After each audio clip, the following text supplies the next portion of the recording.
Hi everyone, welcome to my review of Alfred Hitchcock's Vertigo in 1958.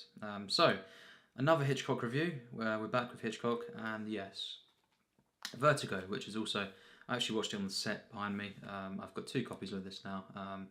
And yes, Vertigo, been looking forward to reviewing this, because regardless of my fortune, it topped the Sight and Sound poll in 2012, dethroning Citizen Kane, and that had been the number one spot, for many years, decades. Of course, it joins, loads of different films like 2001: A Space Odyssey, The Searchers, Sunrise as well, and Tokyo Story, and it's just it's just strange how at the time Vertigo, it wasn't too successful. The critics and everyone even they didn't really take to it, and yeah, it was kind of like a lost Hitchcock for quite a few years, and it's been restored and ever since, and been given the treatment and attention, and now it's it's one of the most acclaimed films of all time. This is probably this could be one of the most acclaimed top three most acclaimed films I've reviewed on my channel, taking into account everything.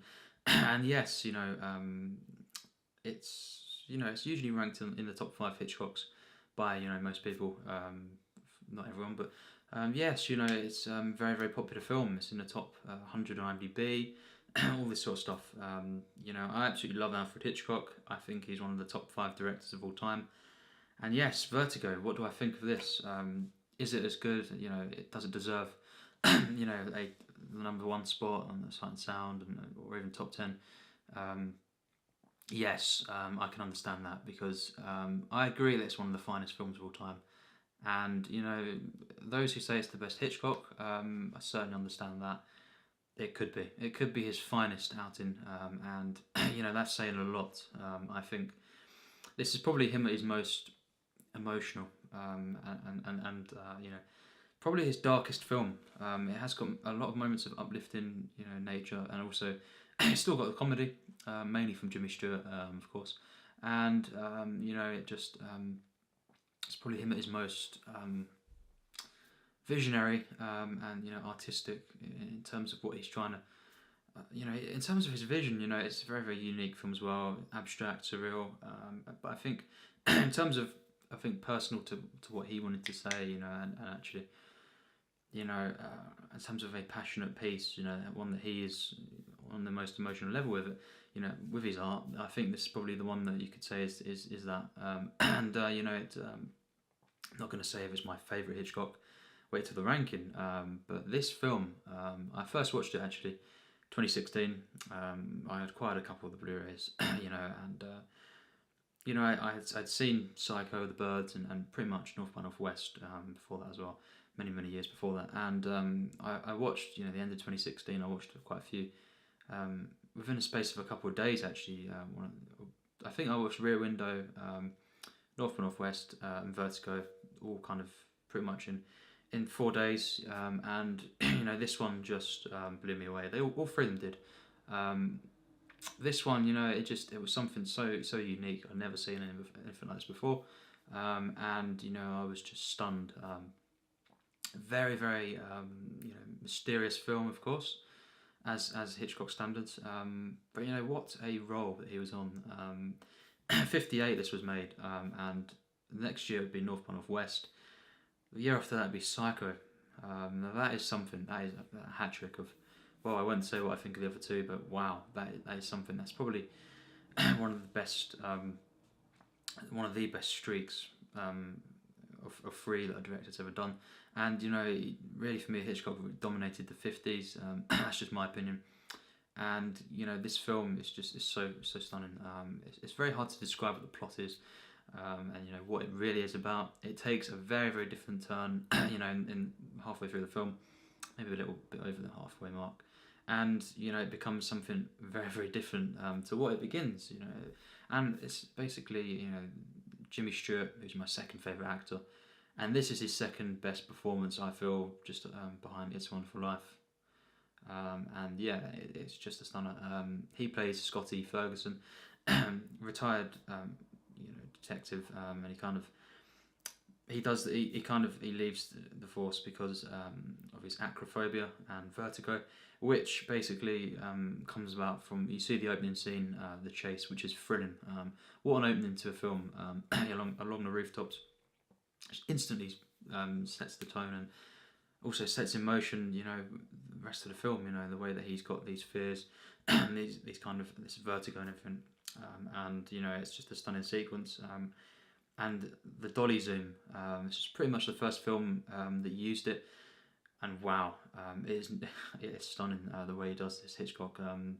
Of course, it's been used many times since, famously and best in films like Jaws, Goodfellas, Fellowship of the Ring as well. Actually, really great use.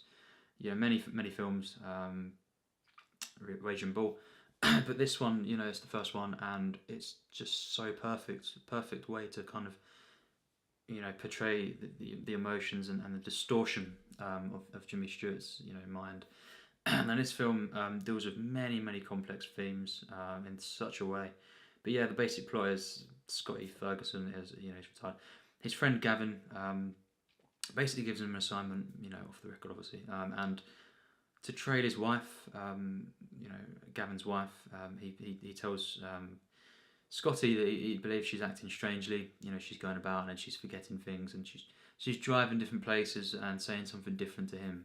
And things unravel, and you find out she's kind of, this is past with her great grandmother, and there's something involved there. You think that she's trying to fulfill something, and it's, many things are said. I won't reveal all of the things, but yes, obviously there are twists, of course, throughout the film. Most Hitchcock films have got twists, but yes, this is a very different Hitchcock, and that's the basic plot. He trails this woman Madeline, and it goes from there. It's got long sequences of Jimmy Stewart following this character of Madeline, and basically unraveling what's going on, for his friend Gavin. And of course as well, the character of Midge, played by Barbara Geddes, wonderful character. She's his friend, one of his friends, and they've known each other for years. And she basically she found she kind of loves this character of Scotty, and complex thing there. And then basically over the film, without ruining loads of things that happen in the second half, especially, Jimmy Stewart, his character of Scotty, falls for this Madeline character, and I won't say anything else. That is all I'll say of the plot, really.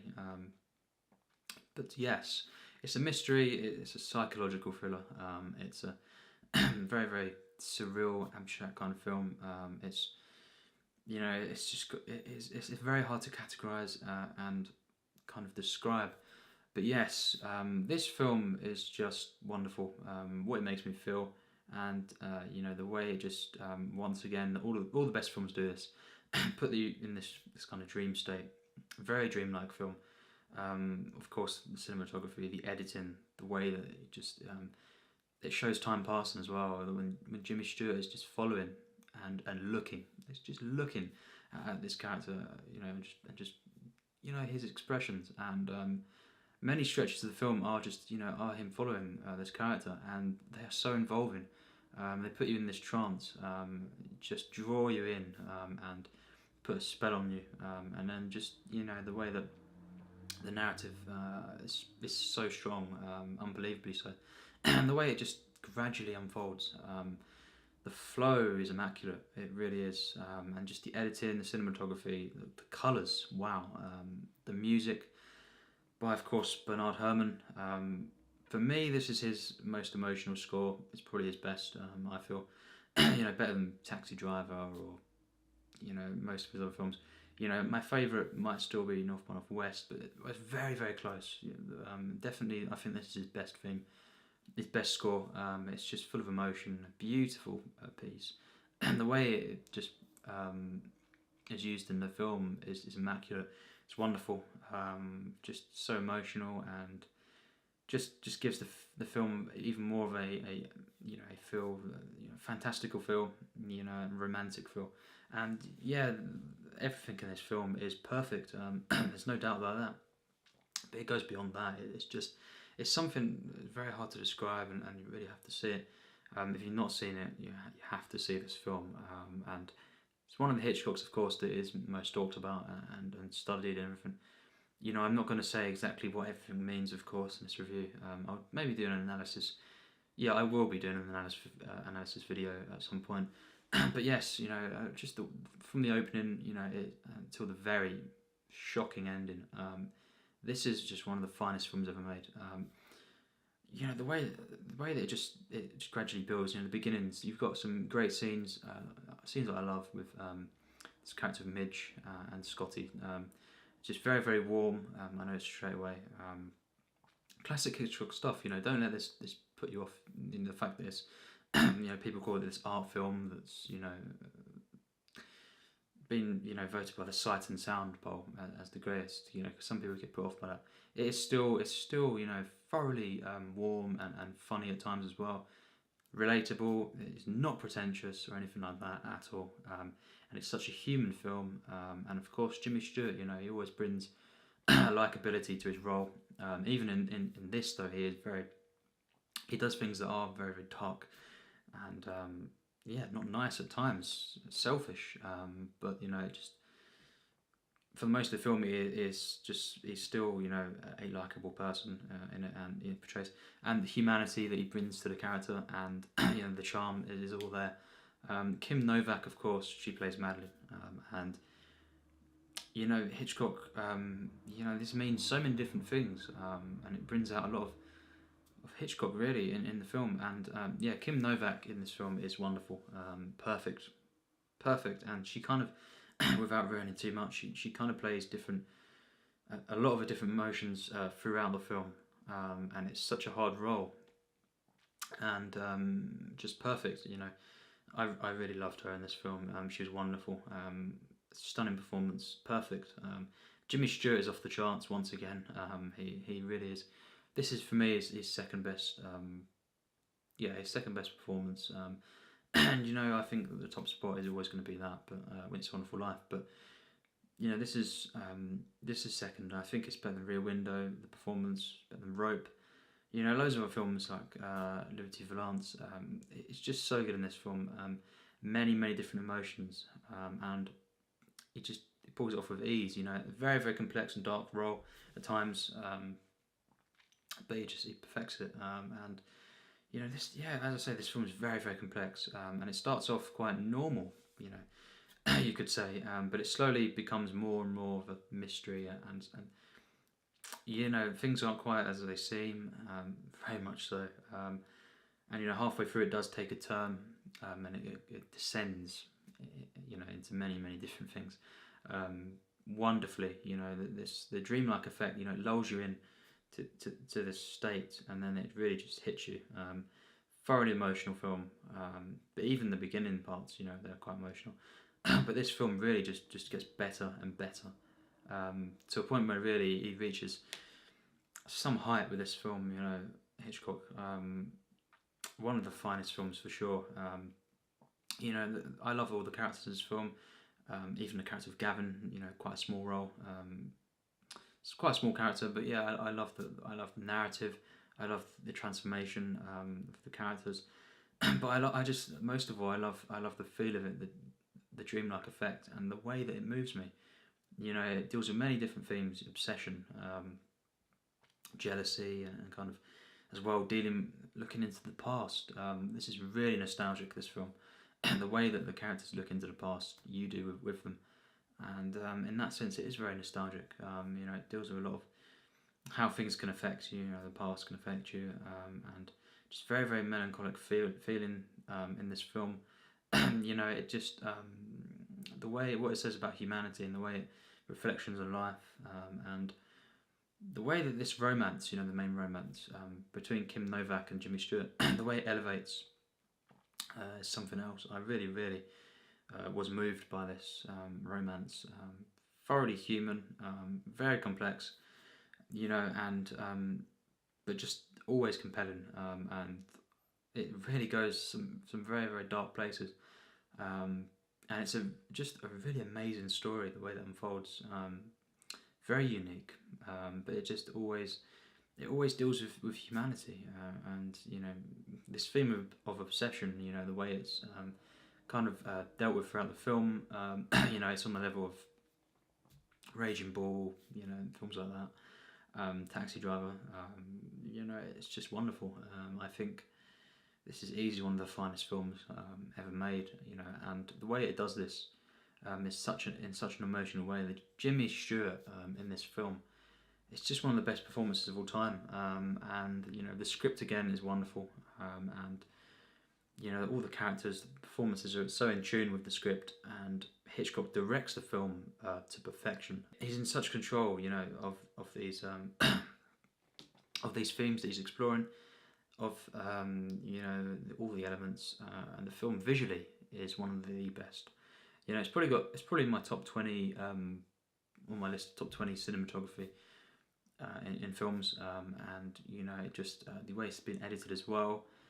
It's kind of like not quite on the level, but the Days of Heaven kind of sometimes the fades, the slow fades and stuff. Not, as I say, not to that extent, and not nowhere near as good as Days of Heaven for me. But it does that, and it kind of just the way it shows time passing just puts you in this trance, and it maintains that throughout the entire film. The way that nature is captured as well, the way that the characters are filmed in relation to the trees and everything, in the scenes in the forest, the scene by the sea as well. It's also masterful to a level that is just easily one of the magnum opuses of cinema. For me, it did not disappoint when I first saw it. I've heard people say they didn't like it at first, and then they watched it, and then they eventually fell in love with it. I loved it from the beginning, but it has gotten even better. On repeated viewings. I've seen this film 3 times now, 2016, 2017, and this year. So it's just at this point now I can easily say it's one of the the 40 best films ever made for me at the moment, and it's easily one of my favourites. And I just think that this film really just it's just unbelievable, and every act is just perfect. Hitchcock is in such control. What he says about humanity and all these themes, these desires, obsessions, and Jimmy Stewart, his character acts very, very selfish at times, but it's always done in a sincere way. It's not manipulative in the way it's portrayed, and it really is so powerful. Watching it once again, the romance itself is one of the most beautiful I've ever seen in cinema. It's so moving, very, very layered, complex. It's got its moments of joy and everything, but it's very dark at times. And that scene as well, when, I won't say, but the scene with the green colours towards the end of the film, if that's the best way to describe it, and the reveal, in that sense, and the realisation, you probably know what I mean now. That is one of the best scenes in cinema, as is quite a few of the scenes in this film. The ending as well, one of the best in cinema. I think it's just the way it comes together at the last moment, just about as it fades. It's unbelievable, and just cinema perfection, such a visionary film. The way it's been shot as well, it's just immaculate. All the colours, the colour palettes, the greens and the reds in particular.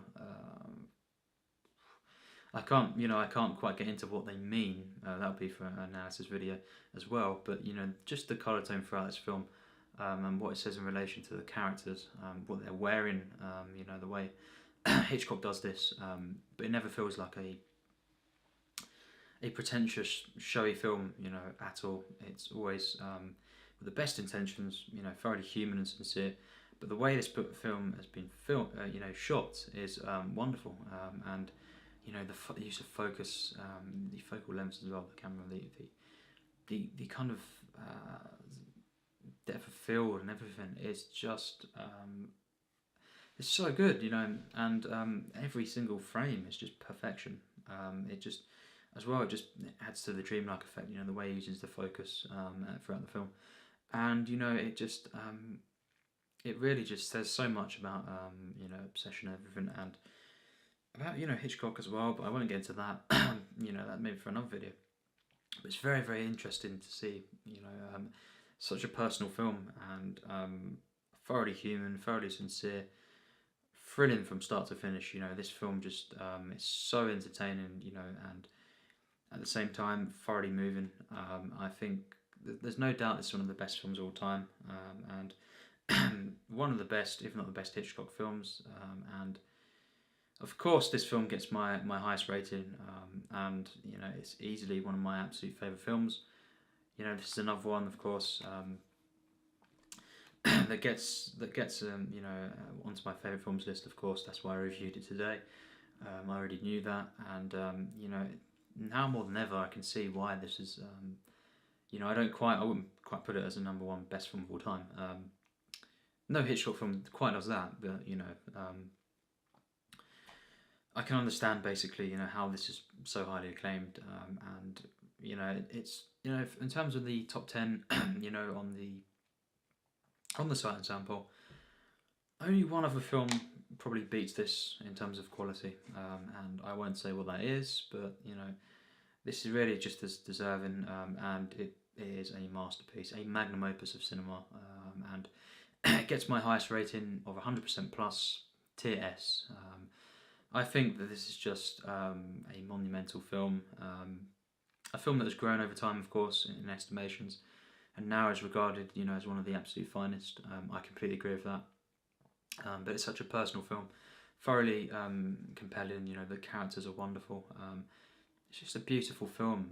What it says about humanity and the way it's being shot is another level. You know, the way that it just it acts as a dream. You know, it puts you in a trance. The photography and everything, and the editing, and the score to this film is just one of the finest of all time. Bernard Herrmann, what a master he was, and the way Hitchcock kind of, you know, uses this score is immaculate. You know, it's just so in tune with the actual narrative, and the narrative is just one of the most absorbing and complex in cinema. I think Jimmy Stewart gives one of the finest performances of all time, easily. My second favourite actor as well. Kim Novak, wonderful performance. You know, and of course Barbara Geddes as well. I loved her in this film as Midge. Gavin as well. That character was a great character. And you know, it's just such a powerful film. Beautiful film. You know, dreamlike, uplifting. You know, it's got its comedy as well. And it's just the way it portrays loneliness as well, and all these different themes. A lot of themes, you know, that he balances out, but he does it perfectly. Hitchcock is in full control. You know, I completely understand when people say this is his best film. You know, I don't quite know between this and another one what is his best. So it's, you know, it's in the top two really for me of his best films, and we'll see where it is in my favourites for sure when I do my ranking. But really, the fact that, you know, Hitchcock had made so many great films, some of the best of all time up until this point, and then he knocks it out of the park with Vertigo, which could, you know, as I say, could be his best film. And then of course he followed up with North by Northwest, Psycho, and The Birds, Marnie, and all that sort of stuff. What a director, and just remarkable that he was able to, you know, top pretty much everything that came before, you know, of his career.